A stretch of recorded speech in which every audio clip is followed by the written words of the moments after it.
Jalen Milroe spoke to the media yesterday ahead of the Rose Bowl.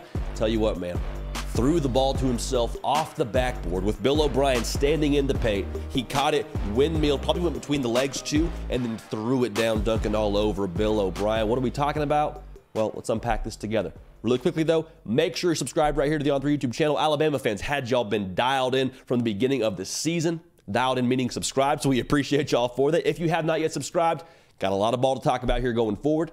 Your Crimson Tide have a massive game on Monday. We'll have a reaction for you as soon as that game hits triple zeros. Another reason to be subscribed. Also follow me on Twitter and on Instagram at JD Piquel. We appreciate y'all in advance for that. So the question that Jalen Milroe, well, let's kind of rewind the tape a little bit here. They asked Jalen Milroe, more or less, about his motivation going into the Rose Bowl game. You know, where he draws motivation from.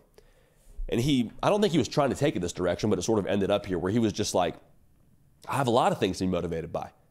You know, my own offensive coordinator last year, Bill O'Brien, he pretty much told me I shouldn't play quarterback anymore. And then he went on to say, well, look at where I'm at now. And the question he asked was, who gets the last laugh now? And the answer, to be very clear here, we're all on the same page here, is Jalen Milroe gets the last laugh. SEC champion, is playing in the college football playoff in the Rose Bowl, probably going to be in the Heisman conversation next season, at least early in the year, etc. You get the picture. Now, to be fair, in 2022, Jalen Milroe earned the label of being a liability at quarterback in a very small sample size, but that label was earned, okay? To be fair to Bill O'Brien, he had 5 touchdowns passing. He fumbled it 4 times. He lost 2 of those. He threw 3 picks. So in a very small sample size, Jalen Milroe did not exactly light it up. But the thing that I think we need to recognize here, the person who I think deserves a little bit more shine in this whole conversation, is Tommy Rees. Great coaches utilize their players' skill set to the nth degree.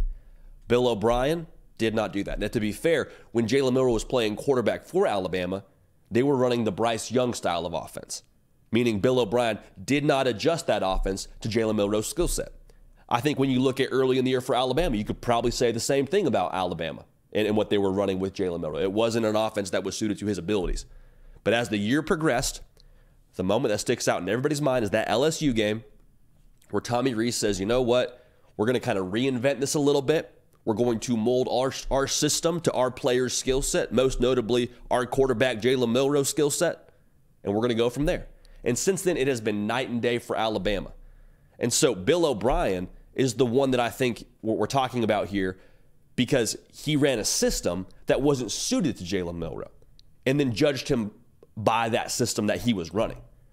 So like to put it in a different terms, if Tom Brady is running an offense for Lamar Jackson, he would suck, right? Because it's not Tom Brady's game to tuck it and run and make people look stupid in the open field. So does that mean Tom Brady's a bad quarterback? No, of course not. It just means the system wasn't right for him. That's the same thing that I think we got to talk about here with Jalen Milroe versus what happened last year. Bill O'Brien ran a system that did not suit Jalen Milroe, didn't adjust it to him at all, and then made a, take on who Jalen Milroe was as a quarterback, thinking he shouldn't be a quarterback because he couldn't run this system or because he didn't run the system as well as he wanted him to. Now, to take it back to Jalen Milroe, man, he's obviously evolved as a decision maker. He threw 5 interceptions up until from the beginning of the year through October, and then threw 1 interception in the month of November. He's completely evolved and I think become a much better passer throughout the course of the season as the system has become more molded to him. That's 100% true. But the thing that I think we got to focus on here, and I think the thing that sticks out the most to me about this whole conversation around Bill O'Brien and Jalen Milroe is the mental toughness that Jalen Milroe had to have to keep it pushing.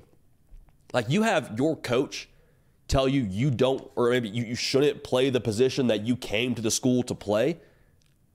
Think about the just hit to your confidence that could have been for Jalen Milroe. Think about the impact that would have for a kid in college. Like that's a lot to hear, to digest, and then to keep moving forward.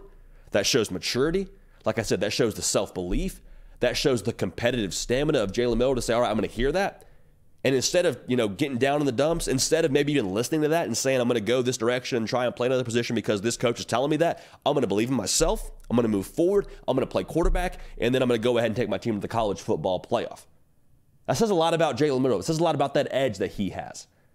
And obviously, like he told us in that press conference, like he's still using that here going forward. The scary thing, too, I think the Alabama team takes on that same edge as Jalen Milroe. We say it on here a lot, man. Teams take on the persona of their leadership. Jalen Milroe, without question, is one of the leaders of this football team. The edge that he has, whether it be from what people said about him in the preseason, what people said about him after the Texas A&M game, what people said about him as a passer, what Bill O'Brien told him about him playing quarterback in the future, or maybe not playing quarterback in the future, I think this Alabama team kind of takes on that same edge because they heard all the chatter in the preseason. They heard what everyone said about them and maybe what they didn't have at quarterback or the question marks around their roster, the question marks that people had for them after the Texas loss, after the USF showing that was ugly. They heard all that. What'd they do? Took all that extra ammunition, used it as fuel, won the SEC. Now they're poised to make a run at a national title. So the fuel that I think Jalen Milroe has is the same fuel that this Alabama team is running on.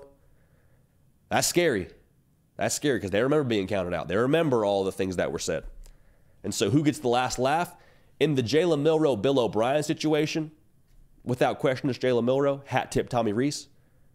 But who gets the last laugh in the Alabama versus the preseason hype or chatter conversation against them?